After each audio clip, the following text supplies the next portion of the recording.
کیا آپ جانتے ہیں کہ وہ کون سے صحابی ہے جنہیں ذوالنورین یعنی دو نوروں والا لقب ملا؟ آئیے میں آپ کو بتاتا چلوں کہ وہ صحابی حضرت عثمان بن عفان رضی اللہ تعالی عنہ ہے۔ یہ لقب کس طرح ملا اور اس کی کیا صورت پیش آئی؟ تو سب سے پہلے جب حضور صلی اللہ علیہ وسلم کی بیٹی حضرت رقیہ بن محمد صلی اللہ علیہ وسلم کا نکاح حضرت عثمان غنی رضی اللہ تعالی عنہ سے ہوا، یہ سلسلہ چلتا گیا۔ پھر جب حضرت رقیہ رضی اللہ عنہ کا انتقال ہوا تو پھر حضور صلی اللہ علیہ وسلم نے اپنی دوسری بیٹی حضرت ام کلثوم رضی اللہ تعالی عنہ کا نکاح حضرت عثمان غنی رضی اللہ تعالی عنہ سے کر دیا۔ اس وجہ سے آپ کو ذوالنورین کہا جانے لگا۔ اور جب حضرت ام کلثوم کا بھی انتقال ہوا تو اس موقع پر حضور صلی اللہ علیہ وسلم نے حضرت عثمان غنی رضی اللہ تعالی عنہ کو ارشاد فرمایا کہ اگر میری اور بیٹیاں ہوتی تو ان کا نکاح بھی آپ سے کر دیتا۔ آئیے آج ہم اس صحابی رسول رضی اللہ تعالی عنہ کے بارے میں کچھ مختصر سی گفتگو کرتے ہیں کہ ان کے حالات زندگی کیا تھی، ان کی شان اور مرتبہ کیا تھا، ان کا نام اور کنیت کیا تھی۔ خریدار جنت، قدیم الاسلام، صحابی رسول، جامع القرآن، تیسرے خلیفۃ المسلمین، امیر المؤمنین حضرت سیدنا عثمان غنی رضی اللہ تعالی عنہ، سابقین اولین میں چوتھے نمبر پر اسلام قبول کرنے والے وہ خوش نصیب صحابی ہے جنہیں فیاض ازل سے سخاوت کا وہ فیض ملا جس نے آپ کی زندگی کو انفاق فی سبیل اللہ کی ریتی دنیا تک مثال بنا دیا، اور خدمت اسلام میں سخاوت کی وجہ سے سید الاسقیاء کہلائے۔ آپ کو فیضان نبوت سے دو نور عطا کیے جانے کا وہ شرف ملا جس نے آپ کو ذوالنورین بنا دیا، اور یہ شرف اولاد آدم میں کسی اور کو نصیب نہیں ہوا۔ آپ کامل الحیا والے، ایمان کے اعلیٰ درجے پر فائز ہونے والے وہ خوش نصیب صحابی ہے جن کی شرم و حیا پر ملائکہ بھی نازاں ہیں۔ اس عظیم المرتبت صحابی رسول کی عظمت و شان اور مناقب و محاسن کو آج بیان کیا جا رہا ہے۔ حضرت عثمان غنی رضی اللہ تعالی عنہ کا تعارف۔ حضرت عثمان غنی رضی اللہ عنہ کا نام و نسب اور خاندانی شجرہ نسب یوں ہے: آپ رضی اللہ تعالی عنہ کا نام عثمان، کنیت ابو عمر اور لقب ذوالنورین ہے۔ آپ رضی اللہ تعالی عنہ کا سلسلہ نسب اس طرح ہے: عثمان بن عفان بن ابی العاص بن امیہ بن عبد شمس بن عبد مناف، یعنی پانچویں پشت میں آپ رضی اللہ عنہ کا سلسلہ نسب رسول اللہ صلی اللہ علیہ وسلم تک کے شجرہ نسب سے مل جاتا ہے۔ آپ رضی اللہ عنہ کی نانی ام ہانی جو حضرت عبد المطلب کی بیٹی تھی، وہ حضور صلی اللہ علیہ وسلم کے والد گرامی حضرت عبداللہ رضی اللہ عنہ کے ساتھ ایک ہی پیٹ سے پیدا ہوئی تھی۔ اس رشتے سے حضرت عثمان غنی رضی اللہ تعالی عنہ کی والدہ حضرت سید عالم صلی اللہ علیہ وسلم کی پھوپھی کی بیٹی تھی۔ آپ رضی اللہ تعالی عنہ کی پیدائش عام الفیل کے 6 سال بعد ہوئی۔ قدیم الاسلام صحابی رسول حضرت عثمان غنی رضی اللہ عنہ کا شمار اہل مکہ کے رئیس خاندان میں ہوتا ہے۔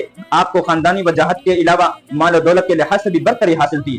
طلوع اسلام کے بعد اور اعلانیہ دعوت اللہ سے پہلے خفیہ طور پر جب آقا دو جہان صلی اللہ علیہ وسلم نے تبلیغ کا آغاز کیا تو آپ صلی اللہ علیہ وسلم کی دعوت اللہ سے متاثر ہونے والوں میں سیدنا صدیق اکبر رضی اللہ تعالی عنہ مردوں میں پہلے مشرف بالاسلام ہونے والے خوش نصیب صحابی بنے۔ چنانچہ حضرت صدیق اکبر رضی اللہ تعالی عنہ نے ایمان لاتے ہی تبلیغ شروع کر دی، اور عشرہ مبشرہ میں سے 5 حضرات آپ ہی کی تبلیغی کوششوں سے اسلام کی دولت سے مالا مال ہوئے۔ انہی 5 میں سے ایک حضرت عثمان بن عفان رضی اللہ تعالی عنہ بھی تھے جو اسلام سے مشرف ہوئے۔ آپ کے اسلام لانے کی خبر جب آپ کے خاندان والوں کو پتہ چلی تو پورا خاندان آپ سے ناراض ہو گیا، حتیٰ کہ آپ کے چچا حاتم بن ابی العاص نے آپ کو رسی اور زنجیروں سے باندھ دیا اور آپ سے کہا کہ جب تک تم نئے مذہب کو نہیں چھوڑو گے ہم تم کو اسی طرح باندھ کے رکھیں گے۔ اس موقع پر عثمان غنی رضی اللہ تعالی عنہ نے اپنے چچا کے جواب میں ایک تاریخی جملہ کہا اور کہا: واللہ لا ادعوه ابدا ولا افارقه، یعنی خدا ذوالجلال کی قسم مذہب اسلام کو میں کبھی نہیں چھوڑ سکتا اور نہ کبھی اس دولت سے دستبردار ہو سکتا ہوں۔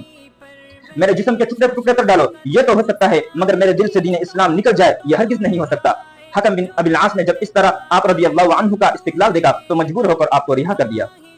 حضرت عثمان غنی کا جذبہ سخاوت۔ حضرت عثمان بن عفان رضی اللہ تعالی عنہ فیضان نبوت کے فیض یافتہ وہ صحابی ہے جو اپنے مال و متاع کے ذریعے خدمت اسلام میں پیش رہے۔ غلاموں کی آزادی کا معاملہ ہو یا مسلمانوں کی خیرخواہی کے کام، توسیع مسجد ہو یا وسعت اسلام کے لیے مالی قربانی، جنگی سازو سامان ہو یا سوشل ویلفیئر کے ہر کام، ہر معاملے میں حضرت عثمان غنی رضی اللہ تعالی عنہ نے اپنا مال رسول اللہ صلی اللہ علیہ وسلم کی خدمت میں پیش کیا۔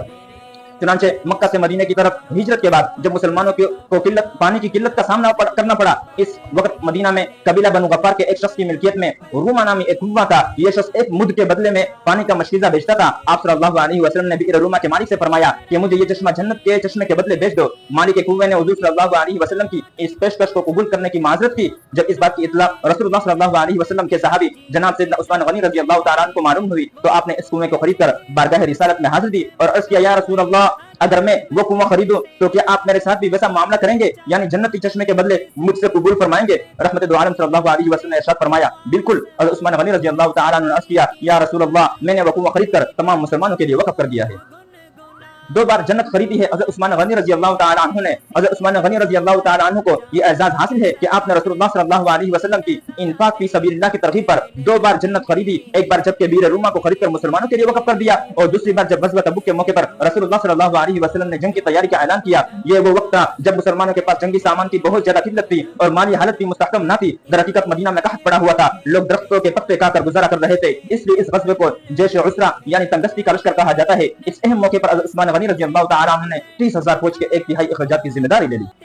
हज़रत उस्मान गनी की सखावत को देखिए। हज़रत अब्दुर्रहमान रज़ियल्लाहु तआला अन्हु फरमाते हैं कि मैंने देखा कि हुज़ूर सल्लल्लाहु अलैहि वसल्लम मिंबर से उतरते जाते थे और फरमाते जाते थे, मा ज़र्रा उस्मान मा अमिला बअदल यौम, मा ज़र्रा उस्मान मा अमिला बअदल यौम।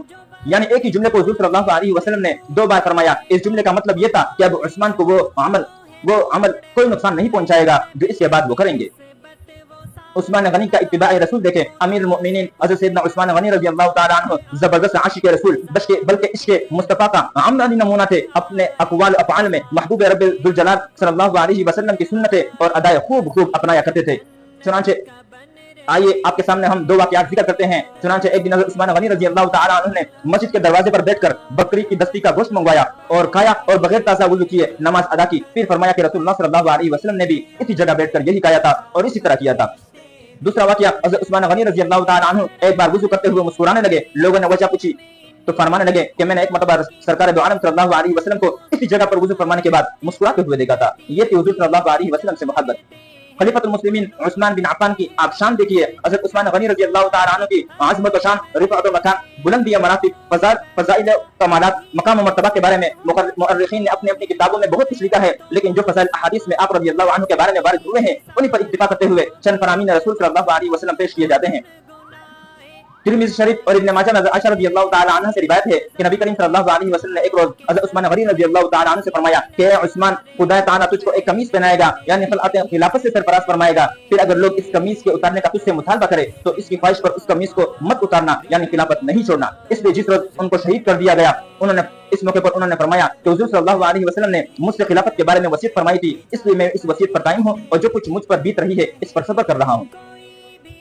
एक और फजीलत आप रज़ियल्लाहु तआला अन्हु के बारे में कि आपको खुश नसीब सहाबी है उन 10 सहाबी रसूल में शामिल है जिन्हें दुनिया के अंदर जन्नत की खुशखबरी सुना दी गई।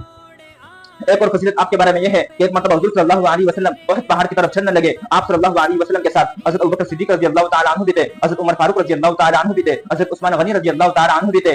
तो जब ये चारों हज़रत उहद पहाड़ पर चलने लगे तो उहद पहाड़ झूमने लगा, हिलने लगा। हुज़ूर सल्लल्लाहु अलैहि वसल्लम ने उहद पहाड़ से कहा कि ठहर जा, आप पर एक नबी, एक सिद्दीक और 2 शुहदा खड़े हैं। उन 2 शुहदाओं में से एक हज़रत उस्मान गनी रज़ियल्लाहु तआला अन्हु भी थे कि जिन्हें दुनिया के अंदर शहादत की खुशखबरी सुना दी गई थी। अमीरुल मोमिनीन हज़रत सैयदना फारूक आज़म रज़ियल्लाहु तआला अन्हु की शहादत के बाद खिलाफत के लिए मुंतखब करदा 6 सहाबा हज़रत उस्मान, हज़रत अली, हज़रत तलहा, हज़रत जुबैर, हज़रत अब्दुर्रहमान बिन औफ और हज़रत साद बिन अबी वक़ास रज़ियल्लाहु तआला अजमाइन में से हज़रत उस्मान बिन अफ़्फ़ान रज़ियल्लाहु तआला अन्हु को मसनद खिलाफत के लिए मुंतखब किया गया। आपका दौर खिलाफत 12 साल पर मुहित है। आपके ज़माना खिलाफत में इस्लामी सरहदों में मज़ीद वसअत हुई, फुतूहात का नया दौर शुरू हुआ। आप ही के दौर खिलाफत में खुरासान का शहर रे फतह हुआ जो इस वक्त ईरान का दारुल खिलाफा तेहरान के नाम से मशहूर है। आप ही के दौर खिलाफत में बहरी बेड़े के जरिए कुब्रुस फतह हुआ। अफ्रीका, अस्पानिया यानी स्पेन, ईरान के दीगर शहर और दीगर ममालिक इस्लामी सरहदों में शामिल हुए। शहादत उस्मान रज़ियल्लाहु तआला अन्हु, हज़रत उस्मान गनी रज़ियल्लाहु तआला अन्हु 12 साल खिलाफत फरमाकर 18 ज़ुल्हज यानी सन 35 हिजरी में बरोज़ जुमा रोजे की हालत में कुरान मजीद पर तकरीबन 82 साल की उम्र मुबारक पाकर निहायत मज़लूमियत के साथ शहीद किए गए। शहादत के बाद हज़रत उस्मान गनी रज़ियल्लाहु तआला अन्हु को जन्नतुल बकी में दफन किया गया। अल्लाह पाक कि उन पर सब पर रहमत हो और उनके सदके हमारी बेहिसाब मग़फ़िरत हो। अल्लाह ताला उनके नक्श कदम पर हमें चलने की तौफीक अता फरमाए और उनकी सीरत को हमें अपनी जिंदगी में अपनाने की तौफीक अता फरमाए। व आखिरु दावाना अनिल हम्दुलिल्लाहि रब्बिल आलमीन।